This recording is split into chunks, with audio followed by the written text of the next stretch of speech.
And most likely, in an alternative life, Abraham Lincoln would have been a superb actor, a tremendous force on stage.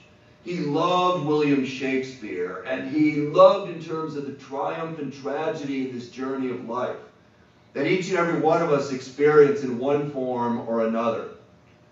And in this regard, that perhaps was his true calling. But he was also much more. He was a skillful director, and working here with many diverse personalities. People who bitterly opposed him and disliked him, especially after they lost to him in the 1860 election. What he did is all the terrible things they said about him, what he did is he pulled them on into their administration, into his administration. Because he knew that people like William Seward and so many more others knew a great deal more in various areas than he knew. And he appreciated their input. They ended up absolutely adoring him, as was the case with countless other Americans. He had this self-deprecating sense of humor. As I referenced, as he would comment time and time again regarding his faiths.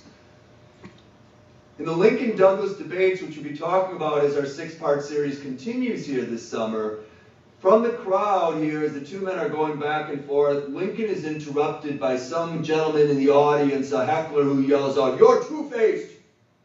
To which Lincoln stops and there's silence. And he looks at the heckler and he said, if I had two faces, do you think I'd be wearing this one? And of course everybody laughed. Everybody laughed. It was exactly in terms of lightening the air. He had this very keen sense of irony and paradox.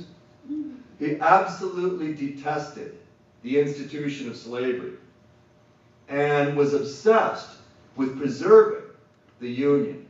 Believed firmly that the preservation of the Union here was an absolute necessity for this nation moving onwards, moving forward. This transition, this transformation had to, in fact, here formally take place. He becomes this American icon. And in most cases with historical figures, the image is far, far bigger than the reality.